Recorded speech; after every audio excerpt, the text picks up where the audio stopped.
Mon amie Aïcha, une grosse dépensière, qui dépense son salaire en shopping dès qu'elle le reçoit et se retrouve fauchée dès le 15 du mois. Comme Aïcha, ils sont plein de salariés qui peinent à gérer leur salaire et à terminer convenablement les fins du mois. Alors, si toi aussi tu te retrouves dans cette situation, reste avec moi jusqu'à la fin de cette vidéo car je vais partager avec toi 5 bonnes pratiques à mettre en place dès le jour de ta paye afin de bien gérer ton budget. On se dit à tout de suite.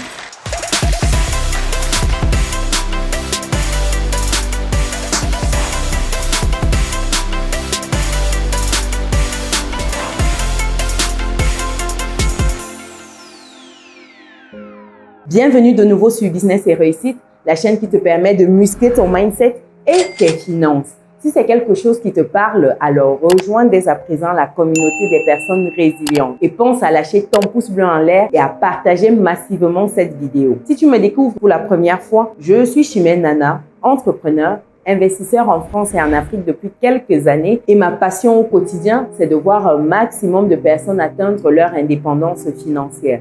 Et c'est dans ce but que je partage régulièrement du contenu de qualité sur cette chaîne afin de t'aider à atteindre ta définition à toi de l'indépendance financière, ta définition à toi du bonheur.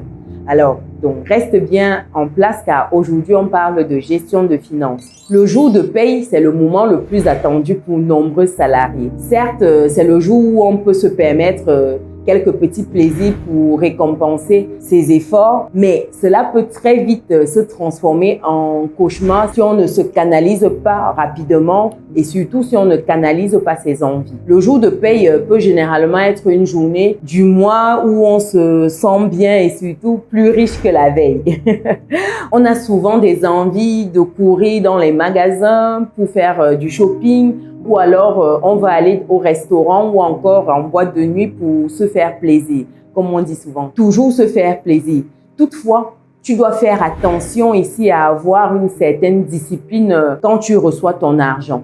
Il faut faire attention à ne pas dépenser ton salaire durement gagné, surtout dans des achats de manière compulsive. Dans cette vidéo, je vais partager avec toi 5 habitudes à mettre en place dès que tu reçois ton salaire, immédiatement. Ceci pour bien gérer ton budget. Il existe des petites règles relativement simples que tu peux mettre en place et pour te permettre d'économiser plus facilement pour tes projets, qu'ils soient petits ou de grands projets. Donc ça, tout dépend de toi. En habitude numéro 1, tu dois mettre une épargne de côté une fois que tu reçois ton salaire. Il est fortement recommandé de mettre une somme de côté pour constituer ton épargne. Cela peut paraître difficile dans un premier temps, mais efforce-toi de t'instaurer un plan d'épargne automatique afin que tu puisses épargner directement sans y penser et de le faire de ton compte courant vers ton compte d'épargne. Et le plus important ici, ce n'est pas le montant que tu mets en place, mais bien la discipline que tu prends, c'est-à-dire cette régularité-là. Peu importe le montant que tu mets de côté, sache qu'il n'y a pas de petites économies. Il y a juste des économies et surtout pour un début. Il faut juste que tu commences et que tu prennes de bonnes habitudes. En habitude numéro 2, tu dois prévoir à l'avance un budget pour tes loisirs. Oui. Tu ne pourras certainement pas te passer de loisirs car nombreuses personnes que je rencontre dans la communauté estiment qu'elles ne peuvent pas simplement s'en passer. Donc, si tu ne peux pas t'en passer, tu dois prévoir un budget dans ce sens-là. Dès que tu reçois ta paye, essaye de prévoir un budget pour tes loisirs les plus fréquents et même les loisirs imprévus. Ça te permettra en fait d'avoir une méthode qui fonctionne très bien pour maîtriser tes pulsions, maîtriser tes dépenses. Car ce genre de dépenses peut créer un déséquilibre dans ton budget mensuel. Donc, alors que tu peux allouer un montant à l'avance dans ton budget, ce qui te permettra de véritablement prendre plaisir en mettant une certaine limite. Donc, en habitude numéro 3 ici, tu dois avoir un compte en banque secondaire. Oui, c'est très important. Et ici, tu peux l'ouvrir gratuitement avec peu de frais d'entretien pour une autre banque. On a par exemple les banques en ligne où il n'y a pas de gros frais de tenue de compte ou voire pas du tout.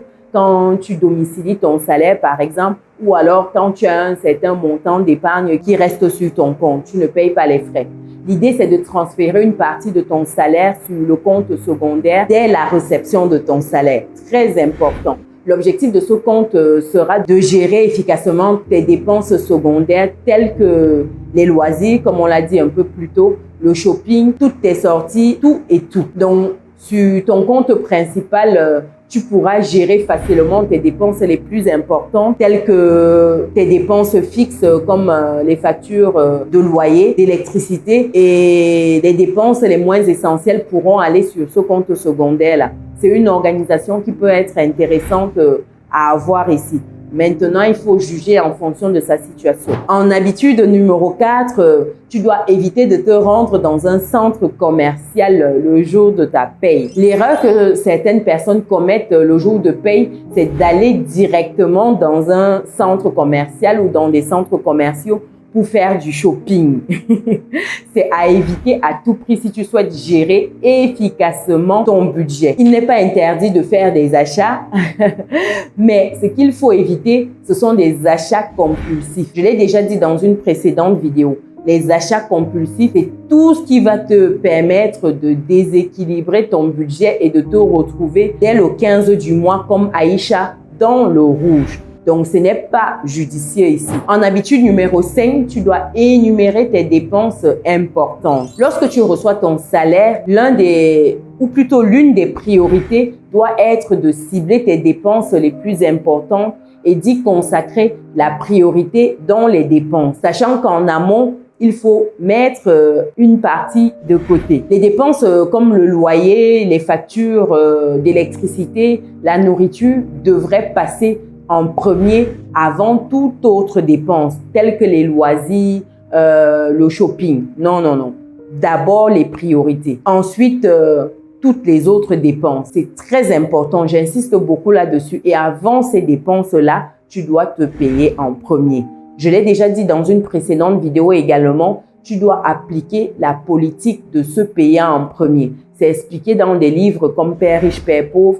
C'est également expliqué dans le livre L'homme le plus riche de Babylone. Je ne vais pas revenir là-dessus dans cette vidéo, mais c'est important que tu mettes une partie de ton salaire de côté afin de mettre une priorité sur toi, sur tes objectifs, sur tes ambitions, afin de les concrétiser. Si tu ne mets rien de côté et que tu dépenses tout dès le jour de ta paye en allouant aux différents budgets que je viens de lister, les grosses dépenses, les petites, les imprévus, les loisirs, le shopping, tu ne parviendras jamais à tes objectifs. Donc, nous voici au terme de cette vidéo. Dis-moi en commentaire si tu as déjà mis en place certaines de ces habitudes. Dis-moi également en commentaire comment tu fais au quotidien pour mieux gérer ton salaire dès que tu le reçois. Pour terminer, si tu n'es pas encore dans la communauté des personnes résilientes, je pense que c'est le moment de rentrer dans notre belle communauté et de partager avec nous tes astuces, tout ce qui pourrait faire grandir notre belle communauté. Si tu veux plus de vidéos sur la gestion de tes finances,